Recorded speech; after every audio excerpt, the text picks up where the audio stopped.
full of gratitude for the trust you have placed in me, full of love for our country, and full of resolve.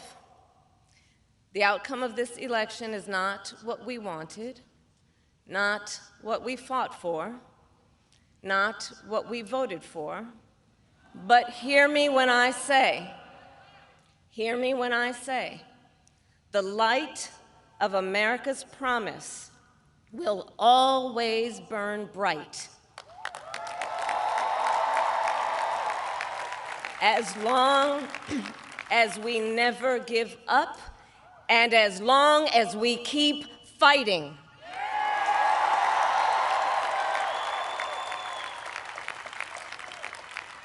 To my beloved Doug and our family, I love you so very much.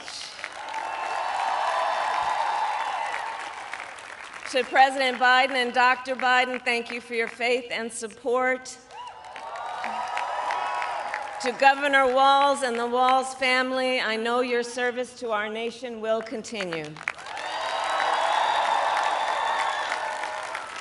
And to my extraordinary team, to the volunteers who gave so much of themselves,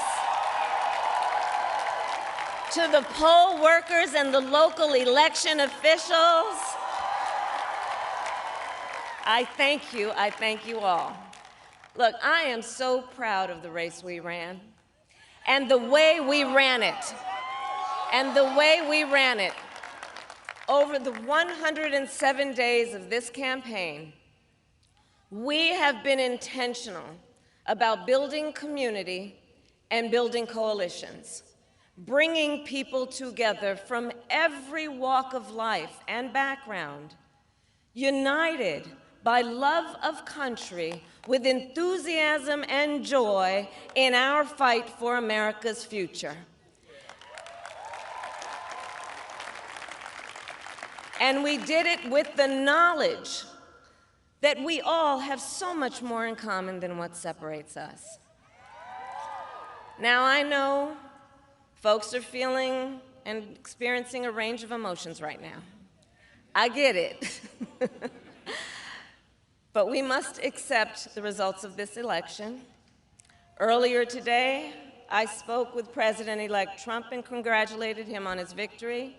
I also told him that we will help him and his team with their transition, and that we will engage in a peaceful transfer of power.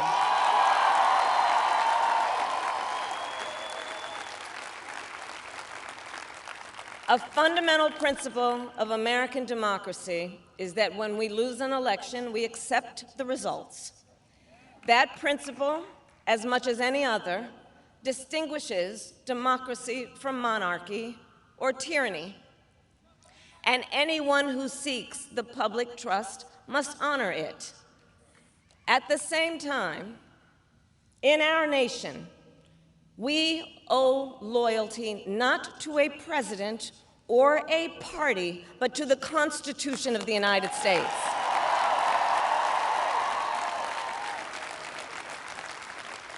And loyalty to our conscience and to our God. My allegiance to all three is why I am here to say, while I concede this election, I do not concede the fight that fueled this campaign.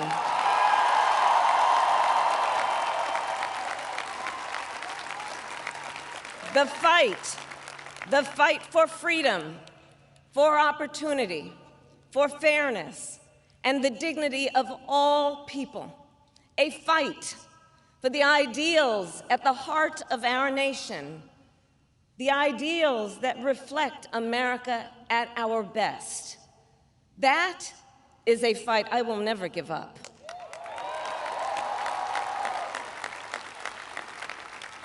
I will never give up the fight for a future where Americans can pursue their dreams, ambitions, and aspirations, where the women of America have the freedom to make decisions about their own body and not have their government telling them what to do. We will never give up the fight to protect our schools and our streets from gun violence. And America, we will never give up the fight for our democracy, for the rule of law, for equal justice, and for the sacred idea that every one of us, no matter who we are or where we start out, has certain fundamental rights and freedoms that must be respected and upheld.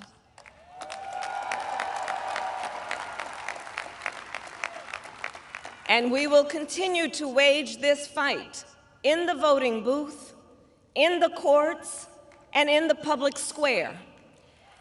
And we will also wage it in quieter ways, in how we live our lives, by treating one another with kindness and respect, by looking in the face of a stranger and seeing a neighbor, by always using our strength to lift people up, to fight for the dignity that all people deserve. The fight for our freedom will take hard work, but like I always say, we like hard work.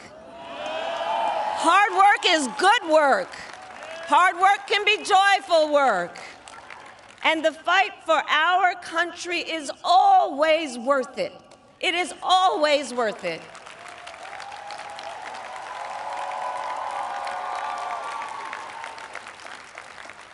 To the young people who are watching, it is,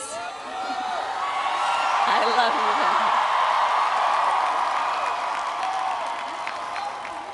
you. To the young people who are watching, it is okay to feel sad and disappointed, but please know it's going to be okay.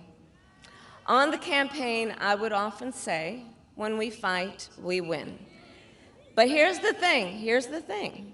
Sometimes the fight takes a while. That doesn't mean we won't win. That doesn't mean we won't win.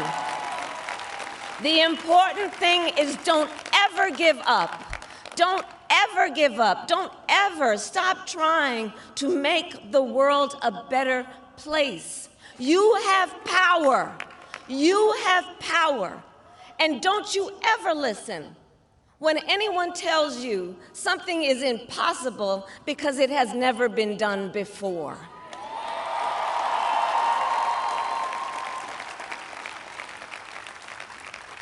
You have the capacity to do extraordinary good in the world. And so to everyone who is watching, do not despair. This is not a time to throw up our hands. This is a time to roll up our sleeves.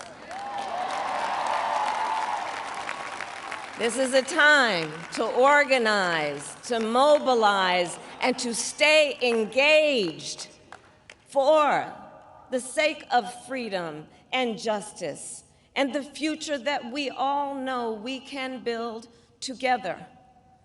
Look, many of you know I started out as a prosecutor, and throughout my career, I saw people at some of the worst times in their lives.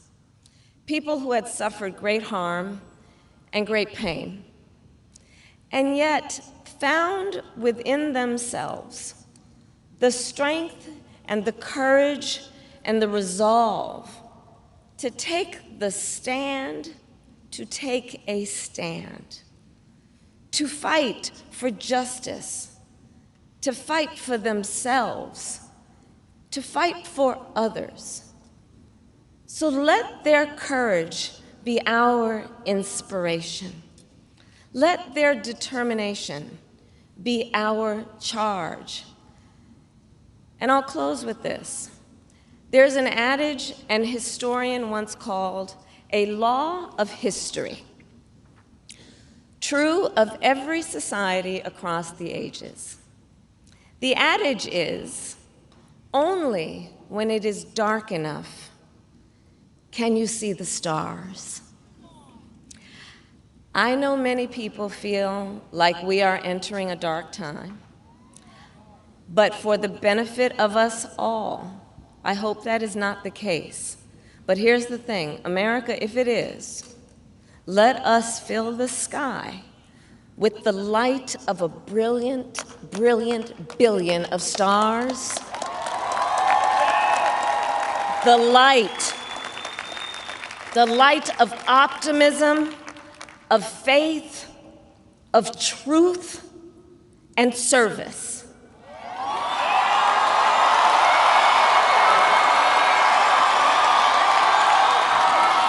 HU. And may that work guide us, even in the face of setbacks, toward the extraordinary promise of the United States of America. I thank you all. May God bless you, and may God bless the United States of America. I thank you all.